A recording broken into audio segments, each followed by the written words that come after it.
Hello, welcome everybody to Pacific Northwest History. I'm Mr. Westerhoff, and today we're going to be talking about the beginnings of one of the biggest eras in Pacific Northwest history, and that is the Indian Wars that happened between 1847 and 1877. So what led to these wars, why did they happen, and how do they still affect us today?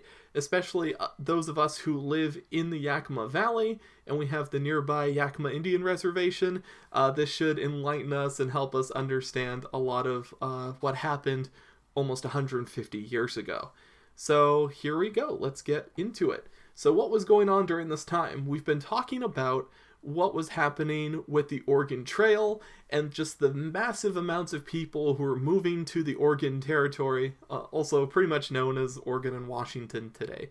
But at this time, Washington wasn't a state, Oregon wasn't a state, it was just called the Oregon Territory. So there were tons of people moving to the Oregon Territory, to this part of the United States, and this was going to lead to a lot of tensions. This was the farthest away from where the United States started. Of course, the United States starts on the East Coast with the 13 colonies. We have all these people going over to the west into states like California and Oregon and Washington.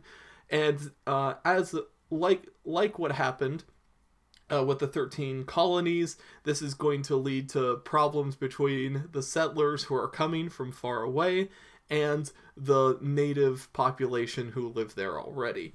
So what was going on? Well, there was this thing called manifest destiny. This was the belief or doctrine that the expansion of the United States throughout the American continent was both justified and inevitable. Basically, it was going to happen no matter what. The U.S. used this idea in their battle for the Oregon Territory, and then this is a famous painting during this time called Manifest Destiny 2. And you can see it's this large kind of angelic figure moving with the settlers from east to west and going to bring American ideals and, an enlightened vision to these places that didn't have it. So this was the idea that really motivated a lot of people into moving to the Oregon Territory. It's this idea of manifest destiny. The United States is going to extend from east to west, from the Atlantic Ocean all the way to the Pacific Ocean. All right, the Treaty of Oregon gets signed in 1846. We're going to jump a little bit ahead of time to talk about this. But basically, this established the borders that we still have today between what will be owned by the British and what will be owned by the Americans. And eventually, the stuff owned by Britain eventually will become Canada's after they have their independence movement later. So the British end up owning all of Vancouver Island over here in Puget Sound. Well, Puget Sound's down here. Of course, this is over here. So this is why this is owned by Canada today. And the border, that's this nice straight line all across here, is called the 49th parallel. If you look at a map or a globe, there's all these lines of latitude. And this is one of them. This is the 49th one, in fact. And it's a nice straight line that goes all the way across here. The border between Canada and the United States is one of the longest and most peaceful borders in the whole world. And it starts right here. The U.S. owns the whole Puget Sound region and all the Columbia, south of the 49th parallel. Because the Columbia River does go up into Canada here just a little bit. Not included in these discussions, the natives themselves. They were totally blocked out of any of this consideration of borders and territory. A history of tribal warfare before that. So there was conflict that happened among the Plateau Indians was common. They fought for hunting grounds, fishing grounds, and fresh water. They were usually pretty small skirmishes. So there was a history of tribes going to war against each other, and this was pretty common, especially on the plateau. Not as much on the coast, but they did happen sometimes.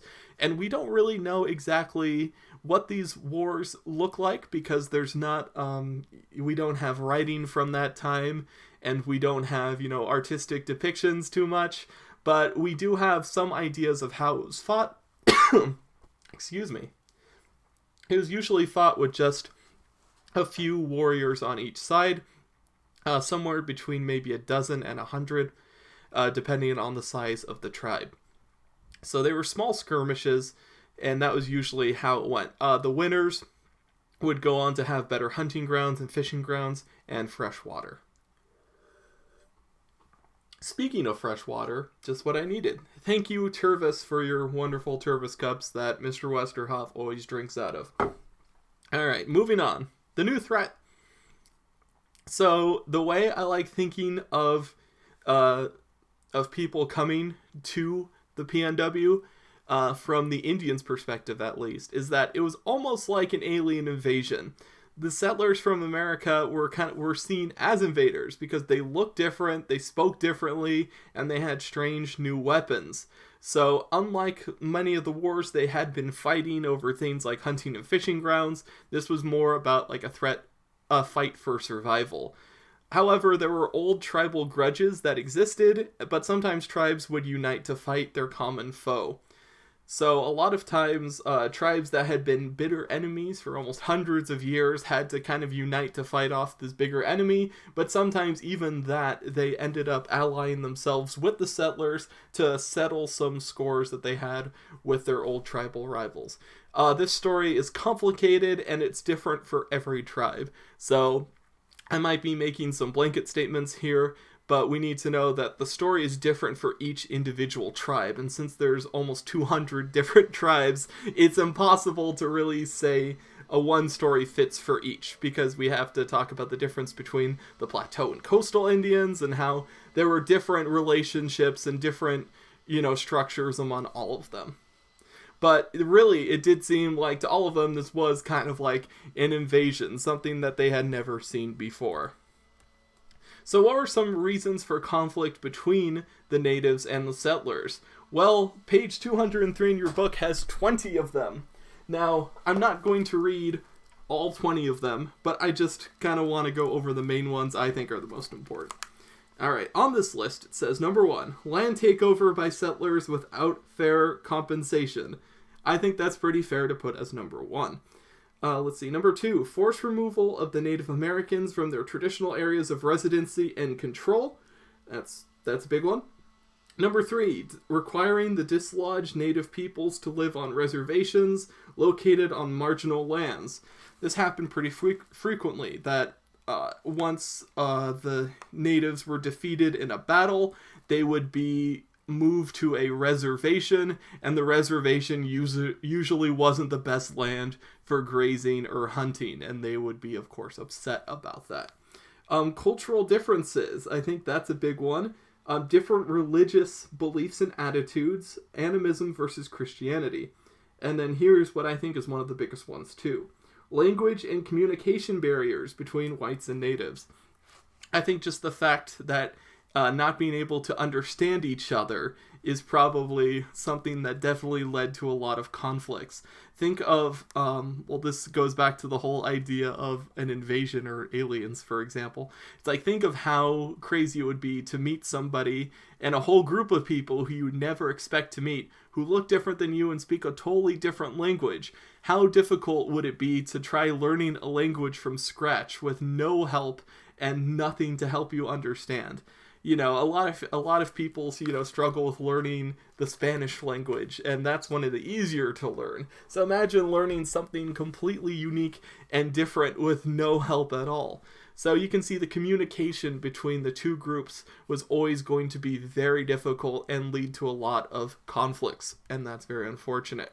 So what were some of the early conflicts that ended up happening? So let's go back in time just a little bit. To the Spanish era of exploration, 1775, we have what was called the QUINAULT River Incident. The leader of this expedition, who's a guy named Bruno de Hizeta, he sent 7 men to seek fresh water, and 200 members of the Quinault tribe killed them all, and they attacked the Spanish ship, and they were repelled by Spanish guns. Now you have to remember that they had probably never seen a ship the size of the Spanish ship before, and they had almost certainly never seen guns before, so I can imagine how crazy that must have been to see that, Once again, I like using my alien invasion metaphor, but, it's like seeing a spaceship come over the water and they're using futuristic high-tech weapons that you'd never seen. It must have just been shocking. What's the reason for the battle? It was for, like most battles that happened between the settlers and the natives, was because of control and ownership of land. Land and owning land and managing land is always going to be the root cause of all of this. The Tonquin. This happens in 1811. This was a little bit later. This was during the time where there was many fur traders in the Pacific Northwest. Captain Jonathan Thorne of the Pacific Fur Company was set to establish Fort Astoria at the mouth of the Columbia River, so nearby where Astoria, Oregon is today. He angered the local Nootka tribe, and they killed him and 26 of his men, but many Nootka were killed as well. This was another just incident that happened, especially when it comes to these ships coming in from who knows where and starting to settle on the coast of the Pacific Northwest. So that was the Tonquin incident that happened in 1811. But from this time period until 1847, there's kind of a lull in the action. What do I mean by lull in the action? Well, it means a gap in the action. But there was something very important happening during this time period, and that was the disease. So I have some pictures here of what a lot of these diseases look like, but what happened was that the native population decreased because of all the diseases that ended up going from tribe to tribe, and really affecting the population of many of these tribes. Many tribes lost almost 90% of their population during this time period. So what happened? The natives ended up getting diseases like influenza, like the flu, venereal diseases, malaria, cholera, typhoid fever, measles, and smallpox. And why did they end up getting these diseases and the Europeans and the people of European descent did not? Well, a lot of that is because of the natural immunity that the Europeans had, because they had farm animals, domesticated farm animals like cows and pigs. Basically, living close to these animals had over hundreds of years made the Europeans resistant to diseases, but the people in the Americas who didn't have any domesticated animals did not have that sort of that immunity.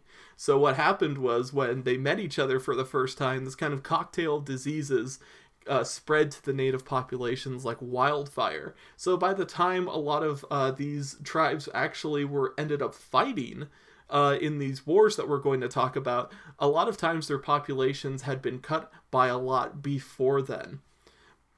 So that's a really interesting thing to remember and keep in mind as we talk about this, is the amount of disease that really wiped out many of the Native Americans. The Whitman Massacre in 1847. What caused that? This is the third time your book has mentioned this, because it was a big incident in the PNW, but the book's a little bit weird about repeating itself sometimes. There were many causes for the massacre that we've talked about already. And note, it wasn't uncommon for the Indians to kill their medicine man if their patient died. And since many of the people in the Cayuse tribe were dying because of all these diseases going around, they believed that the Whitman mission was the cause of it, and that if they killed the medicine man, or Marcus Whitman, the leader of the Whitman mission, that they would be cured. However, this incident and the people who died, I think it was 29 in all, the amount of people who died, this shocked Americans and, of course, led to further tensions. So tensions just keep getting higher and higher with each incident. And the Whitman Massacre is going to lead us to the last event that we'll talk about, which is the Cayuse War. Happens immediately after the Whitman Massacre and goes till 1850. So it was started to punish the Cayuse responsible for the murders. Oregon settlers formed a militia of 300 to 500 men. We don't know the exact numbers because they didn't keep the best records. So we just know it was a few hundred of them. And it was basically a militia rounded up from local people to go basically get revenge against the Cayuse for what happened. Eventually, the leaders of the Cayuse tribes were captured and executed. Congress made Oregon an official U.S. territory so they could legally send troops there. So one of the interesting ramifications of the Whitman Massacre was that the United States government in Congress actually made the Oregon Territory an official part of the United States so they could send troops there. And just like we talked about the treaty that they had just written with the British, Basically, they knew that this was our territory and they could send troops in there. And once America starts sending troops into the Pacific Northwest, that's when the wars are really going to start to escalate. And that will be next time. We're going to be talking about things like the Walla Walla Council and the Yakima Wars. So join me then, and we'll talk about that era of history. Thank you all for watching. Bye-bye.